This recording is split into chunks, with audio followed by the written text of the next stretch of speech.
Welcome back to the Gary Sutton Show on WSBA. This next guest I've had on the show many, many times over the years. He is a gentleman who was a former mayor of Shiloh, Israel. He is the founder of the Shiloh Israel Childrens Fund. He's the author of a brand new book, Sparks from Zion. He's written a number of other books before. He is David Rubin, and he joins us here on the Gary Sutton Show. Good morning, David. How are you? Good morning. Good to be with you, Gary. And I noticed that you started to pronounce the word Shiloh in the Hebrew way. Well, I kind of remembered you saying Shiloh the one time, and I thought now I live over near a little burg here called Shiloh. And I know that's the way we pronounce it, but I think Shiloh is the way I've heard other people pronounce it before, so I hope I'm not off base doing that. No, either way is fine with me. Okay. Anyway, great to have you on, David. Always good to have you. I know you're getting ready for a trip to our country here to promote your new book, Sparks from Zion. But obviously, in your part of the world, lots of things going on right now. I want to get to some of that this morning. And you're getting a lot of attention right now focused on the nation of Israel. Obviously, this morning, a lot of people focusing on the nation of Jordan, not too far away from you. And what happened yesterday with ISIS burning this captured pilot to death, and then Jordan responding by killing two al-Qaeda terrorists, executing them. I mean, it is a volatile part of the world in which you live right now, obviously. Well, it is. But I must say this. It is usually a volatile part of the world, but now more than ever.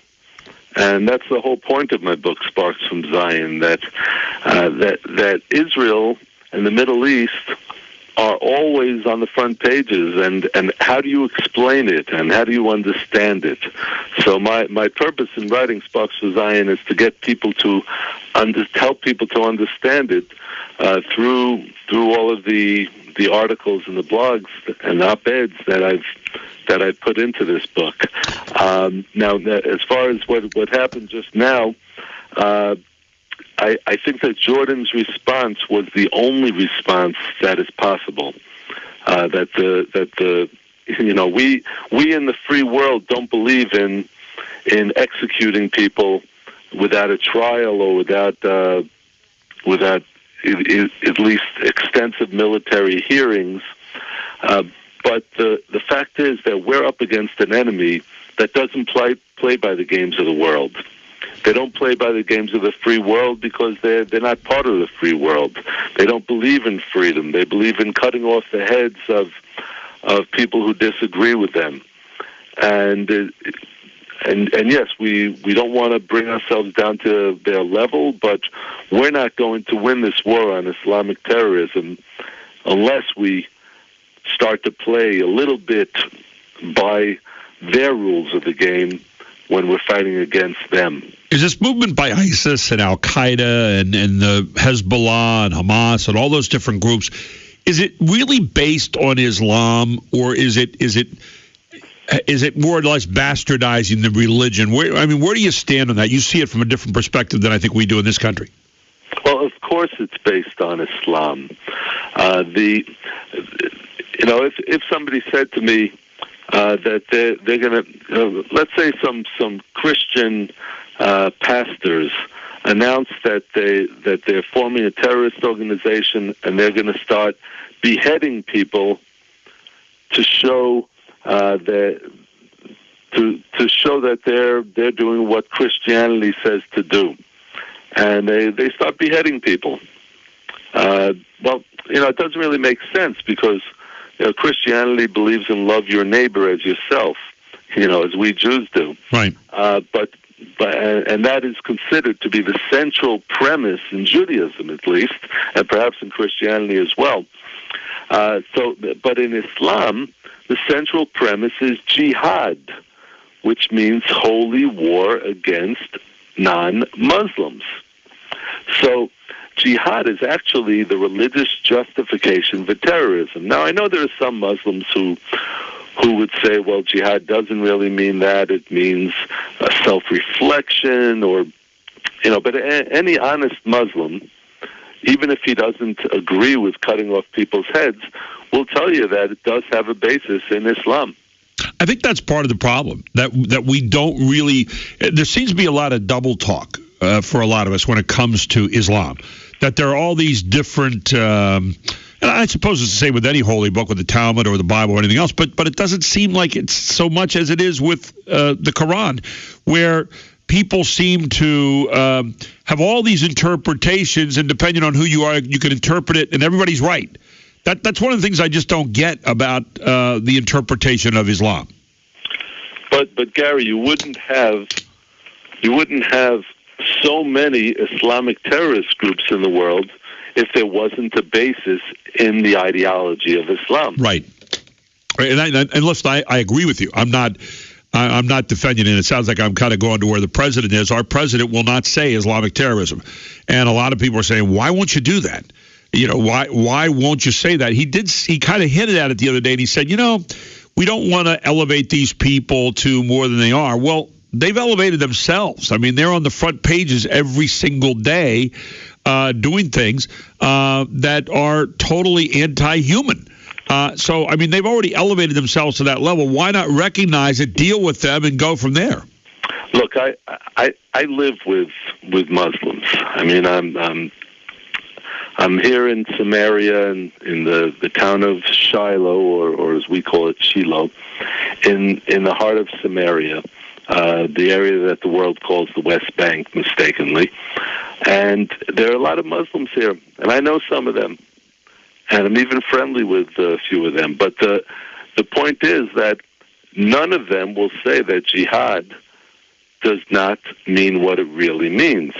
And they may not be in favor of cutting off people's heads. They may not be in favor of the terrorism. They maybe would like to go about their lives in their own way, and just live peacefully with the Jews, as they say here in Israel. But the fact is that there is that ideological stream which is central in Islam.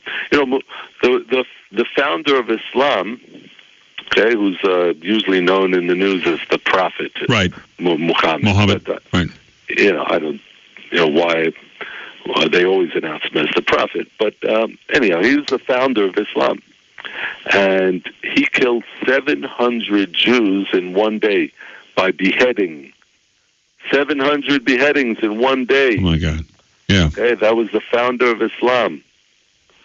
Now, I don't remember any stories about Moses doing 700 beheadings. I don't remember any stories about Jesus doing 700 beheadings. But Muhammad did. Now, in Islam, Muhammad is considered the Sunnah, meaning the example that every Muslim needs to strive to follow. So, if the founder of Islam beheads 700 Jews in one day, and has 31 wives and unlimited concubines, and even married one of his 31 wives when she was 9 years old, and consummated the marriage when she was 12 years old and not even physically mature. Every Muslim is going to want to be like that founder of Islam, like Muhammad. And so the concept of jihad doesn't exist in a vacuum. It exists in the very core of Islam. I'm sorry to say. In your new book, Sparks from Zion, what do you want people to walk away saying about this book? Because you've had a lot to say over the years on our show, I know, about things that a lot of us don't really get to see or to hear. What do you want them to hear from Sparks from Zion? I want people to understand what Israel is in all of its complexity, the challenges of Israel, how Israel stands up against the challenges of Islamic terrorism, how Israel stands up against the anti-Semitism in much of the world, and how Israel faces the internal challenge of recreating a country that was a thriving kingdom 2,000 years ago, taking Jews and others from all around the world and putting them together in this tiny country, which is the size of New Jersey, and seeing how they manage. And mind you, it is not easy. There is The politics in Israel is extremely lively. If you think the Republicans and the Democrats go at it, you should see the politics in Israel. Well, I read your newspaper there. I write about that as well. I read your newspaper, Al Haaretz, a lot of time, and I see a lot of it back and forth in the commentaries there. It's pretty incredible stuff. So, yeah, it's very lively. Is there a new anti-Semitism that you're seeing in the world, David, from what you can gather? Is there, or is it the same old, it just kind of rears its head now and then? What are your thoughts about that?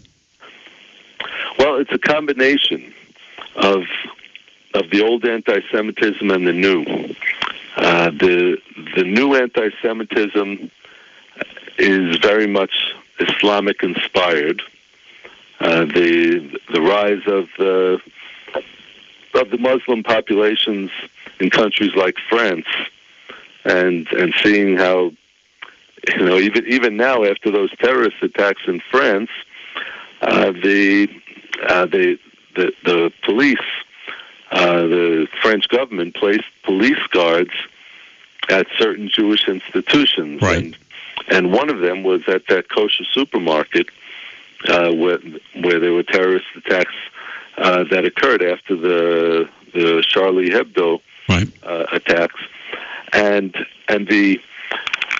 so what happened is the guards that were in that they were guarding that kosher supermarket were stabbed by terrorists yesterday.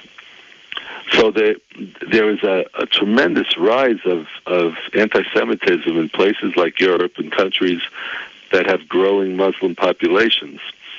And combined with that, we have the left-wing anti-Semitism, which also is rampant in Europe. This kind of I just don't, it's painful to even describe it, because there was a time when socialists were friends of Israel, but the way it is now, if you're on the left of the spectrum, the more to the left of the spectrum you are, usually the more anti-Israel you are. And that's why Obama is so hostile towards Israel, because he is in the left wing of the Democratic Party. You look at the rift that we have right now with Benjamin Netanyahu, at least the president seems to have that rift. Congress invited him to come next month to speak before a joint session about Israel. Your thoughts about what's going on there right now? Obviously, the president said, well, we don't want to get involved in the politics. He said this to his spokespeople. We don't want to get involved in the politics of Israel. And yet at the same time, the very people who were the field directors of his campaign for 2 elections are now working in your country for the forces that are going against Benjamin Netanyahu. So, again, I don't want you to take sides on who you want to see elected. And yet at the same time, that doesn't really fly well here in the country if you're really listening, where we say we're not getting involved, and yet somehow you got to know your field director of your campaigns is now over there fighting against Benjamin Netanyahu. So thoughts about your leader and where we stand with the United States right now? Okay, well, first of all, the relationship between Israel and the United States is strong, meaning the Israeli people and the American people. It's based on traditions and history that goes all the way back to the Bible. And when I say goes back to the Bible, obviously the United States it isn't as old as the Bible, although the people of Israel are. The founders of the United States were very strong Bible believers, and they believed in the Old Testament as well as the New. Right. So that's an important fact to stress. So as far as Israel goes and the United States today, there are problems between the two governments, and I don't know if we have time to get into it right this minute. Well, let's take a quick break. We'll come back and pick up on that, okay? Because we have another 5-minute segment after this, so we'll take a very quick break. We're with David Rubin this morning, the former mayor of Shiloh, Israel, and the author of a brand new book called Sparks from Zion. Here on the Gary Sutton Show, as he comes to us live from Israel this morning on News Radio 910 WSBA. Back with David right after this. Welcome back to the Gary Sutton Show on WSBA. David Rubin He's one of the great voices from Israel right now, the former mayor of Shiloh, Israel, the founder of the Shiloh Childrens Fund, and the author of a brand new book, Sparks from Zion. He's back with us on the Gary Sutton Show. And you were making a point before we went to the break there, David, and I kind of wanted to finish that off if we could. Yes. Well, let's see. Right before the break, we were talking about President Obama, Prime Minister Netanyahu, and the issue of the speech to Congress that's supposed to come up in a few weeks. And so basically what happened is the Speaker of the House, John Boehner, invited Prime Minister Netanyahu to speak to the joint houses of Congress because of the issue of the nuclear bomb program of Iran. Exactly. Specifically that, but also the overall problem of Islamic terrorism and how to confront it. And obviously Israel has a very unique perspective, and any discussion about how to confront Islamic terrorism that doesn't listen carefully to Israel's experience is going to fail. And so the problem is that President Obama and Prime Minister Netanyahu are not in agreement on the issue of Islamic terrorism, and are also not in agreement in how to confront the Iranian rush to the nuclear bomb. And so Obama is negotiating with Iran, and supposedly, according to President Rouhani of Iran, they are very close to an agreement, and it should become the agreement. Perhaps will even be sealed in the next few weeks. Right. So House Speaker Boehner sees this as an essential time for Prime Minister Netanyahu to speak to the joint houses of Congress, and so they could hear a little truth and serious warning about what a disaster it would be if that agreement with Iran is signed. Because according to the agreement as it is formulating right now, they are going to have the ability to create a nuclear bomb within a certain amount of time. David, you have been a victim of terrorism. In fact, you started the Shiloh Childrens Fund dedicated to healing the trauma of children who have been victims of terrorist attacks. You and your 3-year-old son were wounded in a terrorist attack while you were driving home from Jerusalem. So you know probably more about terror right now than a lot of people do because you had to live with it there and you still see it around you. About a minute left to go here, and you're coming to the United States. I'm assuming you're going to be speaking about Sparks from Zion at different places here. Your final thoughts about the terror and how we deal with it here around the world, and what your tour is going to be like coming to the country. In this upcoming tour, I'll be mainly in California and Oregon. Okay. And on the West Coast, and future tours, I will be in other parts of the United States.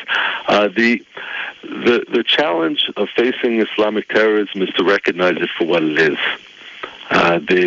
We will not defeat ISIS, will not defeat Al-Qaeda, will not defeat Hamas or Hezbollah or any of the terrorist organizations if we don't recognize that this is Islamic terrorism, and that we have to confront it for what it is.